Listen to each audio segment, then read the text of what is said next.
Chovot Levavot 5, continuons dans la Hagdama. Ve'afalpi shiyakera be'enai mitzvato.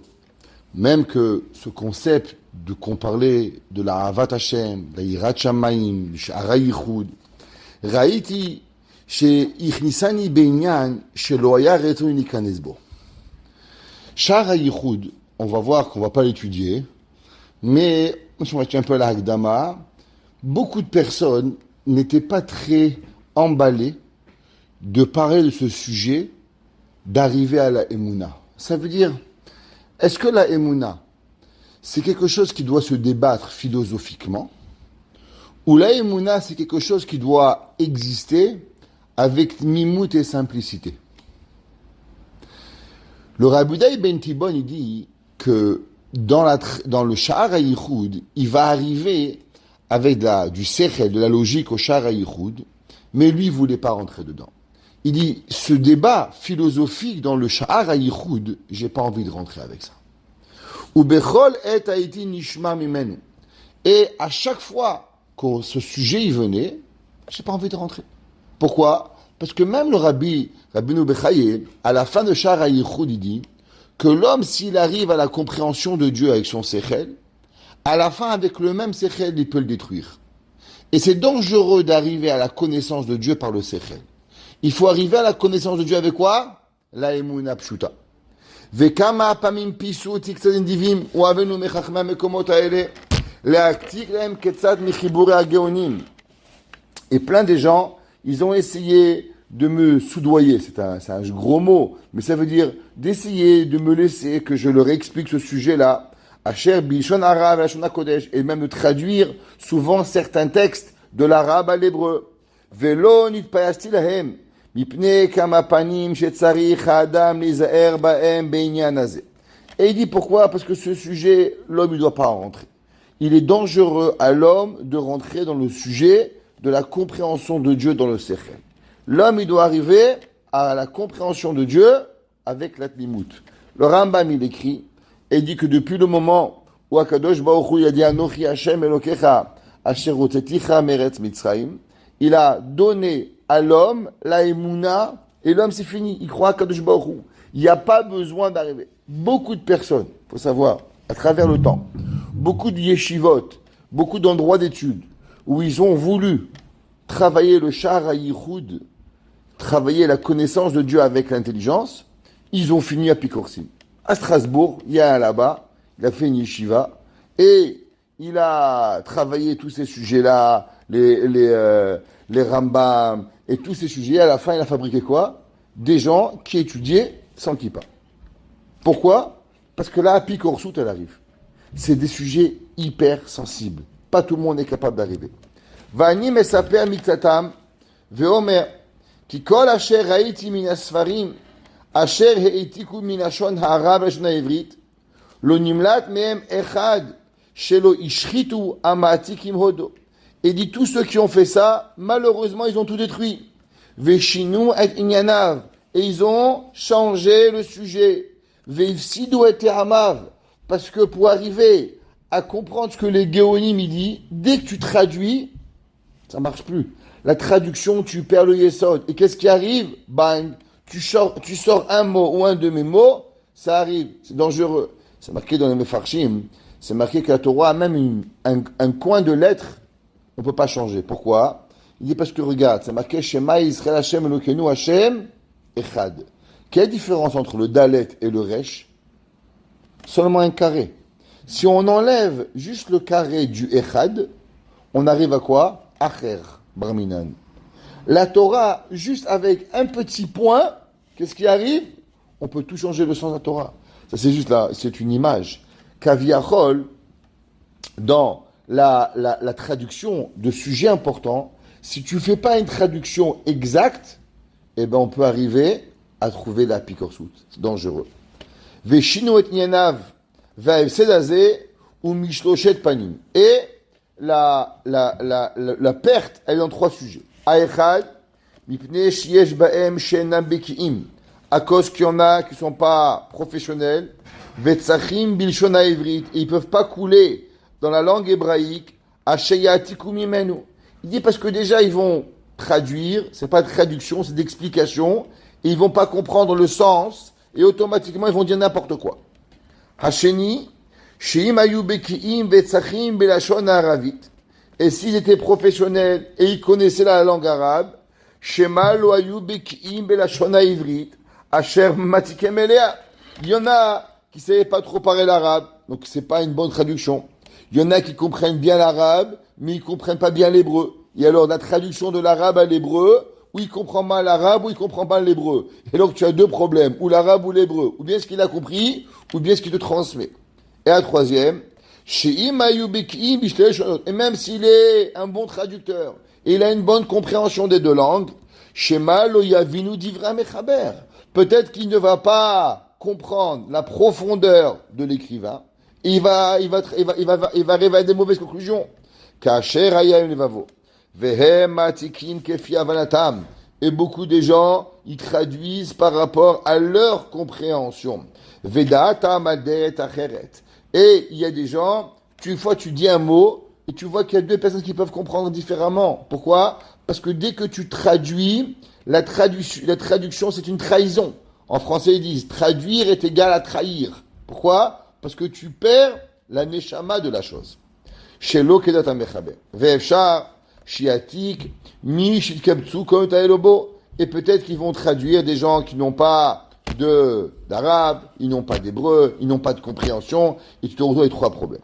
Viado alekol mevid, ki kol eched me'ele hapanim, meshane inyanim. Et si tu n'as pas une perfection de ces trois, la compréhension, la langue arabe, la langue hébreu, eh ben c'est fini. Tu es arrivé autre part. Ve'ofer chotam le inyanim ha'acherim. Et tu vas arriver à un autre sujet. Akat ashlishit, michalek elishne chalakim. Dans ceux qui n'ont pas une bonne compréhension, il y a véritablement, ça se sépare en deux. Il y a des gens qui n'ont pas approfondi le sujet. Arriver à Sha'ar HaYichud, c'est pas tu prends un livre, tu traduis. Il faut travailler le sujet. Il faut arriver à une profondeur. Il ne comprend pas le sujet et la route. La vie traduit. Quand tu crois que tu traduis, tu peux comprendre. Regarde Rashi, par exemple. C'est une explication. Rashi, toi, tu comprends une façon. Tu vois le Ramban, comment il comprend Rashi. Tu vois le Ibn Ezra, il comprend autrement. Ça veut dire que traduire, c'est pas facile. Dès que tu arrives à traduire, il y a toute une explication du comment, du pourquoi, qu'est-ce qu'il voulait dire, comment il voulait dire. Souvent dans la Gemara, tu vois, toi, soit tu comprends Rashi comme ça, et le Ramban, il comprend autrement, et le Rashba. Ah, c'est un mot. Deux mots, il a dit Rashi. Mais c'est très profond. Kalvachomer, quand tu arrives à des sujets hyper profonds, tu peux pas te suffire de traduire. Parce qu'une traduction mauvaise et mal placée, on peut arriver à de la kfira. On peut arriver à ne plus croire en Dieu de préserve.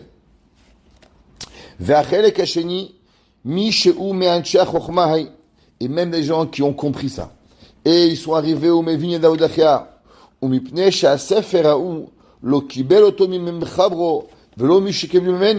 Qu'est-ce qui arrive? À l'époque, qu'est-ce qu'il y avait? Pas oublié. Qui c'est qui écrivait des livres? Il n'y avait pas, en 1152, il n'y avait pas des imprimeries. Il n'y avait pas d'imprimerie en 1152. 1150, les imprimeries sont arrivées au XVIe siècle. Donc au XIIe siècle, qu'est-ce qu'il y avait? Il y avait souvent un homme, il avait un livre qu'il avait écrit. Après, il donnait à quelqu'un. L'autre, il copiait le livre. Et des fois, tu arrivais avec des livres qui avaient été recopiés par 3-4 fois, 3-4 générations, par 3-4 personnes. Lui, il manque un mot, lui, il manque un mot, lui, il manque un mot. Et à la fin, tu arrives et tu crois plus en Dieu. Il dit maintenant, même si tu as la langue, même si tu as l'hébreu, même si tu as la compréhension, il dit stop. Est-ce que tu es sûr que le livre que tu as pris, il provient de l'auteur? Tu es en train d'utiliser un livre qui provient de Rav Saadia Gaon qui a 200 ans. Est-ce que tu es sûr que l'écriture, elle vient de Rav Saadia Gaon? Peut-être que non. Peut-être qu'elle a été recopiée 2-3 fois. Et on est déjà dans une dilution de la langue et des mots. Chacun, il lui manque un mot. Et c'est fini. Barminyan. On est dangereux. Et à cause qu'il a recopié, c'est du copiage. Pas bien, c'est à la main qu'il écrivait. Alors on peut arriver à un autre sens. Vekasher da'ato nota. Et comme ça, le cerveau, il va tourner. Ve'atik divra mechaber al derechai. Il dit pourquoi? Il dit parce qu'il faut savoir que même quand tu copies, donc tu es pas un bête, quand tu copies, tu essaies de comprendre. Et souvent, du fait que tu comprends, alors ton cerveau il te joue un tour. Qu'est-ce que tu fais? Ton cerveau il t'envoie un message, ah c'est ça le sens, et sans t'en rendre compte, sans méchamment, quand tu essaies de copier ce que tu as écrit ailleurs, alors du fait que maintenant toi tu as compris le sens de l'auteur, alors automatiquement tu as rajouté ou enlevé un mot par rapport à ta connaissance, par rapport à ta compréhension. Et maintenant toi, tu donnes ton cahier, tu dis tiens, j'ai copié un livre de Rav Sadia Gaon, de Rav Vai Gaon, de Rav Shimshon Gaon, et tu es sûr que tu as fait que copier, qu'en vérité, ton cerveau t'a donné à enlever ou rajouter. Pourquoi? À cause que automatiquement, il a compris une certaine compréhension du sujet. Donc il dit Rabbi Yehuda ben Tibon que c'est dangereux. À partir du moment où on n'est pas directement avec l'auteur écrit, qu'on peut demander et débattre ce qu'il a écrit, ça devient dangereux de parler de ces sujets-là.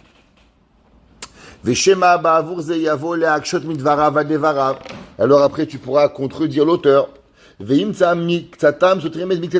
Alors il pourra avoir des contradictions. Et souvent c'est à cause de quoi? À cause qu'il n'a pas lu correctement. Exemple, tu mets une virgule à la mauvaise place et la virgule a changé toute la phrase. Elle peut arriver, elle arrive à une affirmation, l'autre elle peut arriver à un point d'exclamation qui est une question.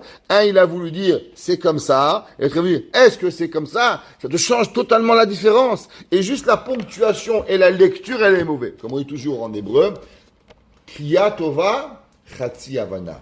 Une bonne lecture, elle est déjà la moitié de la compréhension. Quand on était petit, bon, t'es jeune, t'es pas petit, on apprenait un Tosfot. Le Rav, avant, même, il nous faisait lire, entre Shur Aleph, il nous faisait lire le Tosfot. Tout le monde devait lire.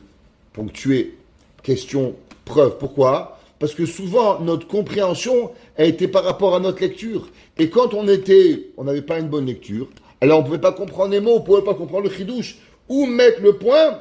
C'est ça qui fait. Regarde, dans la Gemara, par exemple, la Gemara, des fois, elle dit Vehatania. C'est écrit dans une braïta. Il y a une marque dans les Rishonim. Est-ce que c'est Vehatania? C'est une question. Ou Vehatania? C'est Benichuta. Et juste entre, est-ce que c'est une question ou une affirmation? La Gemara, elle change totalement. Et la Gemara, est-ce qu'elle a amené une question sur Abaye Verava? Ou la Gemara, elle amène une preuve pour Abaye Verava? Si c'est une preuve, faut trouver la preuve. Si c'est une question, faut savoir la réponse qui va venir par la suite. Est-ce que c'est une preuve ou c'est une question? Et toute la Gemara, elle peut changer. Combien des fois, avec une point d'exclamation ou un point d'affirmation, la Gemara, elle va changer complètement. Et il dit, le Chovot Alevavot, c'est pour ça que souvent, par rapport à notre pensée, quand on copie, alors on peut mettre une ponctuation qui peut arriver à la mauvaise chose. Combien des fois, ça peut être dangereux à nous-mêmes d'arriver à cette chose-là. Veu minas amur vanifrad, akarov ve'arachok, ve'afrad sheba im maklal imnoto, olimanot et maklal. Combien des fois, qui est le sujet proche et qui est séparé du proche et du loin, du détail qui vient avec la généralité, de le compter, Vadomé lazé. Ukvar haiti ketzai gdolei hachamim nirshelu badavar hazé. Et dit combien j'ai vu des gens sages se tromper avec une ponctuation, arriver à une mauvaise conclusion parce qu'ils ont mal compris. Ve'od ki lo nuchal leotzi kol marshavot libenu bemelitza shemagaat et achit ha'inyan aderer ketzara ou belashon na'a belashon ha'ivrit.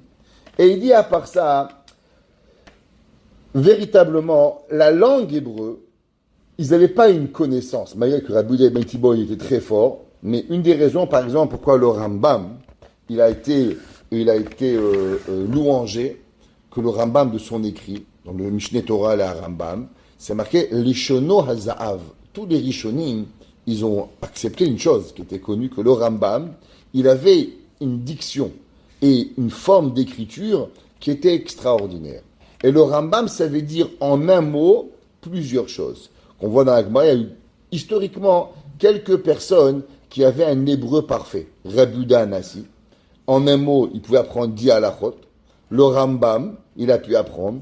Mais il dit le Chovot Alevavot, que la langue hébreu, comme on ne peut pas toujours, comme on a expliqué déjà, qu'elle est seulement des mots de la Torah. On ne peut pas inventer des mots. Alors, surtout à l'époque, il n'y avait pas comme l'hébreu, c'est la Shona Kodesh. tout mot qui n'était pas dans la Torah, il n'utilisait pas. Alors il dit, souvent, ils essayent dans la langue hébraïque de utiliser un mot, mais ce mot, il n'est pas précis. Et puisque ce mot-là, il n'est pas précis, alors automatiquement, malheureusement, il veut dire une idée qu'il ne contrôle pas avec un mot que lui, il n'a pas tellement bien compris, eh bien, il a changé la phrase totalement, et ça peut être dangereux. Kacher nuchal bishon aravit, ki lashon haaravit rechava vetzecha meod, à cause que la langue judéo-arabe, elle est beaucoup plus large, elle a beaucoup plus de vocabulaire qu'ils utilisaient.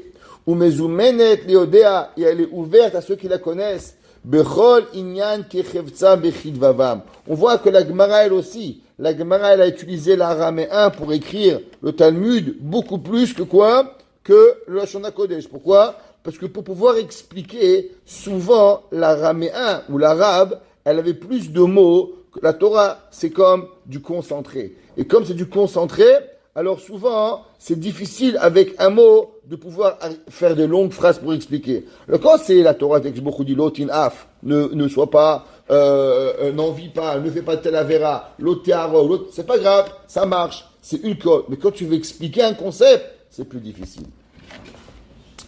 Ou qui la shon à ivrit. Asheka sheramanu. En bienu mimena, kede atzore kol dvarenu. Al ken tsarir sheye kol ma'atik mina shona shona cheret, baki ou melo ma'ad bishta leshonot.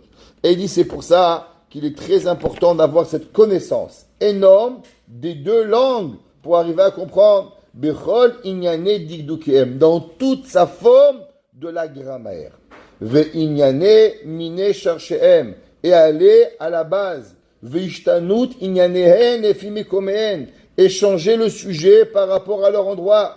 Ve tochen shimush tevot amateen, et bien sûr choisir les bons mots par rapport à la bonne compréhension. Veragi les daber alofnehem. Il faut savoir parler. Parce que quand tu dis un mot, exemple, tu prends la Torah. Qu'est-ce que la Torah? C'est marqué comment la Torah? Le mot couteau. La Torah, elle emploie le mot ma'achelet. C'est pas un sakin en hébreu. Avram, c'est marqué vayikach et ma'achelet. Mais en vérité, en hébreu, c'est pas le mot ma'achelet, c'est le mot sakin. Alors, si tu sais pas utiliser le bon mot ma'achelet, il va comprendre que tu parles d'un pou. Parce que le mot ma'achelet, il est aussi synonyme d'un pou. Alors, de quoi tu parles? Et si des fois tu utilises le mauvais mot, et si tu n'as pas une compréhension du sujet correctement, eh ben tu te trompes complètement du sujet.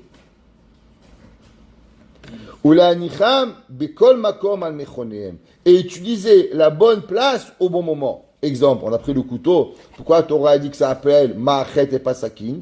La Gemara, le Midrash Tanchuma, a dit à cause que pour nous dire que la Akedat Yitzhak, de cette mitzvah, on en mange journalièrement.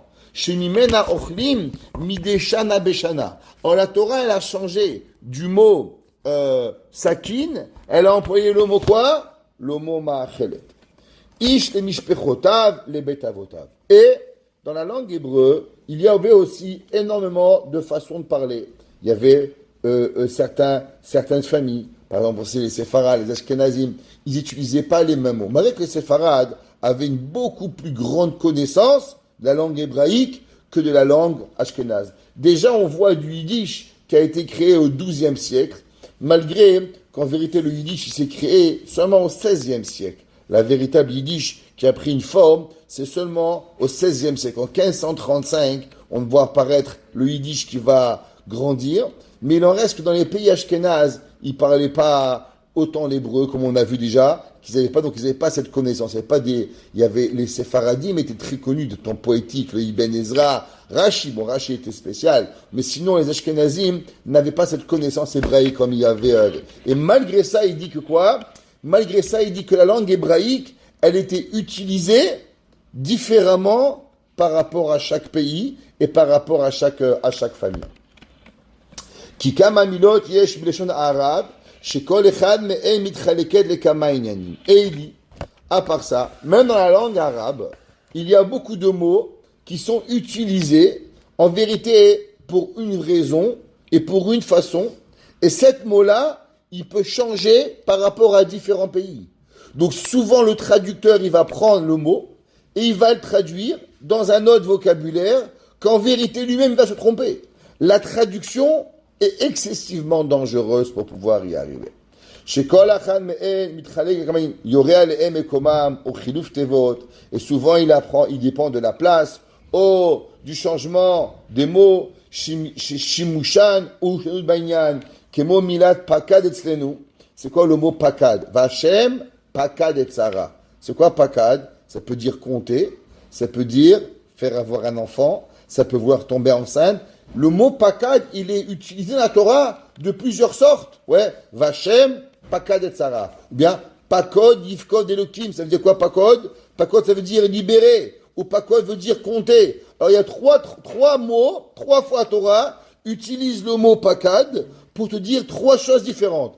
Un compté, un enceinte, un libéré. Alors décide-toi, quand tu vas employer le mot, tu vas dire quoi? Et tu peux te tromper. Et là,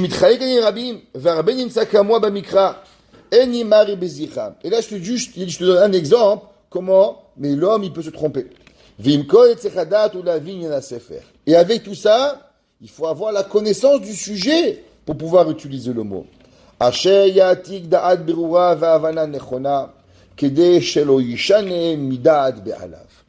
que, important de ne pas changer de la pensée de son propriétaire. Et il va perdre la sagesse du livre. Et qu'est-ce qui se passe? C'est pas seulement toi le problème. Le problème, c'est que maintenant, tu fais dire aux gens ce qu'il n'a pas dit. Tu vas dire que le Rambam il a dit, c'est faux, le Rambam il n'a jamais dit. Tu vas dire que le Ibn Ezra il a dit, c'est faux, t'as pas compris. Et maintenant les gens disent, ouais, le Ibn Ezra a dit telle chose. Et Barminan, qu'est-ce qui se passe? Les gens ils peuvent blasphémer ou bien mal interpréter un Gaon, un Rishon, et il dit, toi tu es responsable. Parce que toi tu n'as pas compris, le traducteur, pas toi. Ouais, toi tu as pas compris, et maintenant tu as fait dire à l'auteur quelque chose qui n'est pas vrai.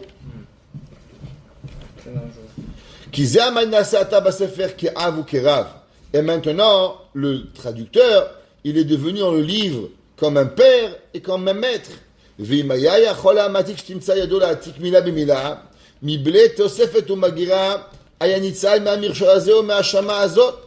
y avait une possibilité de recopier mot à mot sans que tu traduis, sans que tu pourrais faire, c'est impossible tout ça. Et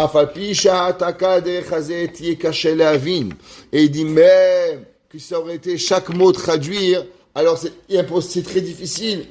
Et là, Chachamim Hagedolim Amevinim Darke Lashon HaKodesh. Prends par exemple, regarde Mesifta, Tosfot, il fait 3 lignes, expliquer 40 lignes.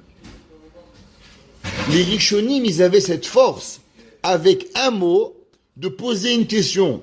Donc quand toi tu veux donner souvent un biour sur un Tosfot, ça peut te prendre, moi je vois que le Bachurim, là dans Mesifta, ils ont fait biour à Tosfot. Tosfot, 3 lignes, biour à Tosfot, 50 lignes. Pourquoi? Toi tu dis, Veha, il ramène la Gemara, tu n'amènes pas. C'est quoi la question? Toi tu dois aller voir la Gemara, tu dois comprendre c'est quoi, tout c'est dans la tête.